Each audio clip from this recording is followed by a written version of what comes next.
Striking Curiosities by Evil Icing. Read by Goombasa. The tent was humid, a horrible combination when paired with the chill of the night air. It was a most problematic dilemma when trying to decide whether to allot yourself more or less covers, or perhaps an awkward combination of the two.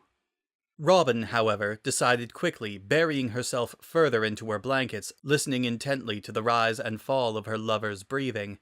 He wasn't asleep, she knew him well enough for that. Hadn't even dozed off yet, probably. She slowly adjusted herself closer to him, just to see if there was a reaction from his still form. There was none. "Chrom?"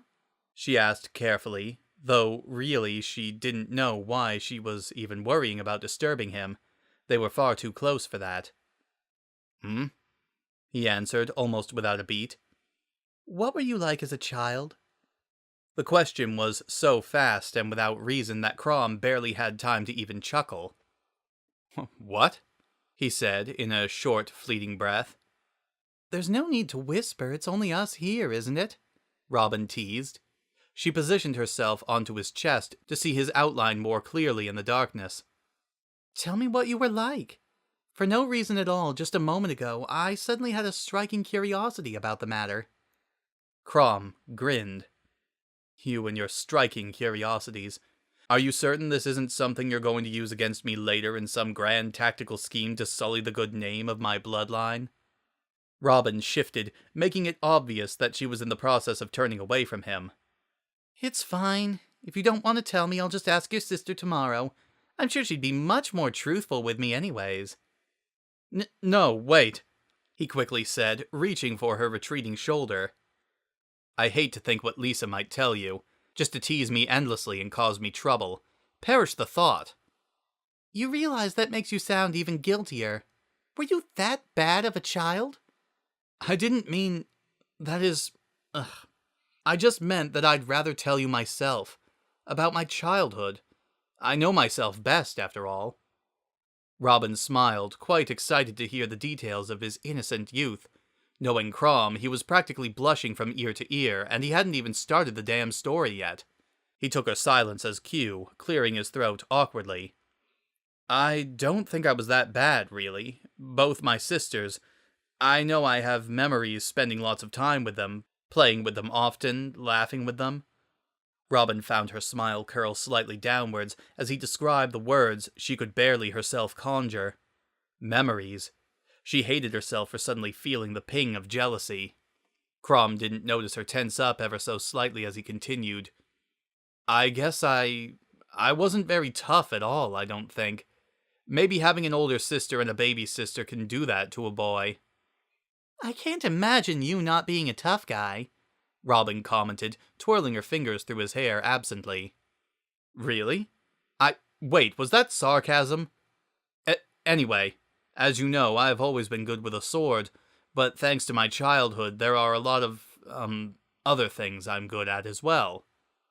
"I think I can attest to that one. You do have a few hidden talents within you." "Hey, I'm being serious here," Chrom stuttered, biting back a blush. "Why do you have to say such things? Anyone could be listening." "Chrom, these tents are completely soundproofed. You don't have to worry," Robin assured him, rolling her eyes playfully. "Your secret is safe with me." "Thank you, I suppose," he said with a defeated sigh. "So, tell me then, about those so-called hidden talents of yours." Chrom paused a moment, trying to put into words all the things he, just a moment ago, was much more confident about.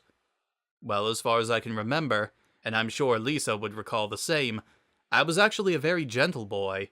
Spending so much time with my sisters, you see, I learned how to do many things, not just sword fighting and other weaponry training.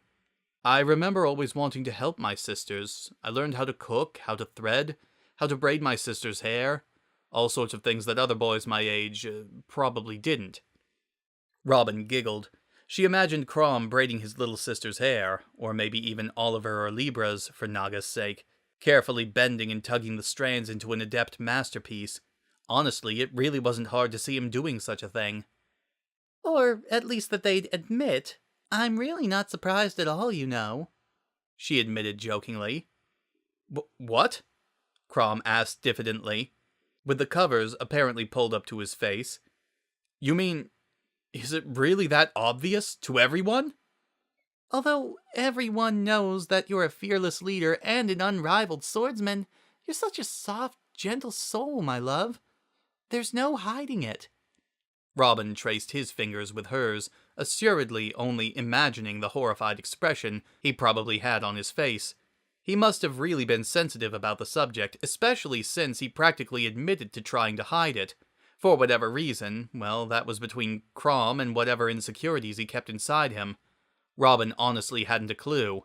If anything, she was simply amused by his need to convince himself that he was nothing more than tough and manly. But I've never even told anyone about this, and I know Lisa would never speak it to anyone, in fear that I'd never speak to her again. A leader needs to be strong and tough, he reasoned with himself, forgetting Robin was even there for a moment. But why should I worry? There's no need. You're much more clever than most. You clearly see things that others do not, right? Again, your secret is safe with me, she said softly. And I admit that I do know more about you than anyone else, right? I like to believe I know you fairly well, after all. You do know me better than most, yes, he agreed, still trying to convince himself that outside of this tent, and more specifically on the battlefield, he was an indestructible, menacing tyrant. He squeezed her hand gently. I'm not sure how you always see right through me, but you do. There is certainly no hiding that. Robin suddenly turned solemn, and she drew her hand back from his. I would love to tell you in return about what I was like as a child, so that you could tease me back, but I suppose that would require me to have memories first, wouldn't it? Chrom's voice loudly caught in his throat, a quick inhale of horror that only someone as astute as Robin, perhaps even Lisa, since she knew him equally as well, knew was Chrom's only weakness, in both battle and conversation. He was awful at hiding any and all of his emotions. They were always there, and they were always so Chrom. But this time, and perhaps one of the only times Robin would care to admit, Chrom surprised her with an unexpected reply of his own. No, he stated softly, compassionately. I'll tell you exactly what you were like.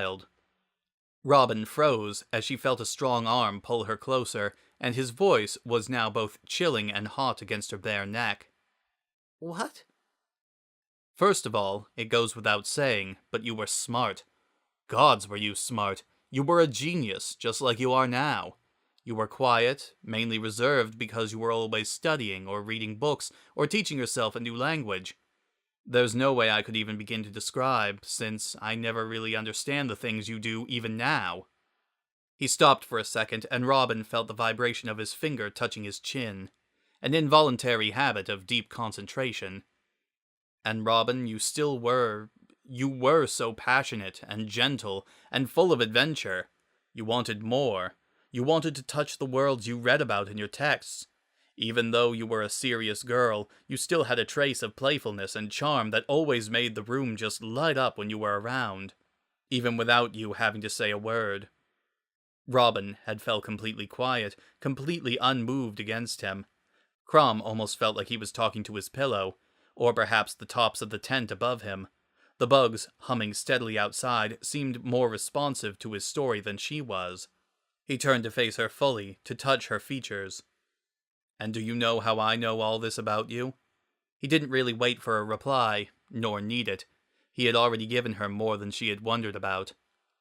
Because I've met your children, our children, and they are exactly equal parts both me and you.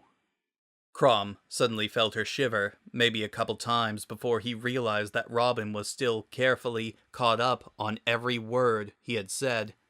He could feel the quiver of her face, and her lips began to pucker slightly, and he was so close he could hear the sound of a tear as it trailed down her cheek, a wet track left in its place as it dripped onto her chest. When I look at Lucina, I realize she reminds me of myself when I was younger and full of ambition and hope, and there's something else within her, something that I know has to be you. Something when she looks at me in those stubborn ways and tells me exactly what she thinks and I have to simply accept it. That has to be something she inherited from you." The uncomfortable silence was merely a rest. Even in the dark, they knew they were locked eye to eye in this moment. It almost bothered Robin that this man could describe her better than she could describe herself. Even if it was a shot in the dark, his words and the way he said them. It made it seem so real. He could easily convince her that this was the truth, not just a fictional child he believed to exist in her past. Mnemonically, she had no way to argue his points. Robin hadn't the heart to even try and destroy what Chrom had done for her that night. His words of comfort and tenderness were a gift. Gifts were meant to be accepted, just like truths. And speaking of the truth, his description of her certainly wasn't off the mark, she quickly noted as she replayed his words perfectly through her head. In fact, it was a little too on point for her tastes. "So, let me get this straight," Robin finally spoke, between a few subtle sniffs. "When I was a child, I was not only studious and inhumanely smart and adventurous, but also gentle and playful and stubborn?" Without weight, she laughed loudly despite herself and her current disposition. Chrom pressed a chaste kiss to her damp cheek, laughing in confused unison with her jovial hysterics. "I'm not sure why you're so amused, but I suppose that sums up my thoughts on your childhood, yes," he said. No, I'm still hung up on that stubborn bit. If I'm so stubborn, what exactly do you classify your denial of your sensitive side as, I wonder? Hey, that's completely different. No, tomorrow I stubbornly declare that you will braid my hair with skill and love, so that all can see the greatness that is our gentle ruler," she interjected playfully, placing quick kisses on his face between words. "That's enough out of you for one night," Chrom sighed, embarrassed. "Tomorrow, I will make sure that your stubborn side is made public and recognized. I bet I can even take a tally on it through camp." "Fair enough," she teased, the tiredness in her voice nearly giving away her feigned submission. "I'll admit I'm stubborn and always right after you publicly fix up my hair and cook me a delicious breakfast. Both of these are claims you made yourself, no? I'd love to see what you are truly capable of outside the battlefield, after all. The real you, with skills you learned from two very strong women. I'm certain Lisa would agree." Chrom wasn't sure how Robin always won her battles, but her victory was always guaranteed, usually unironically, before they even began. The end.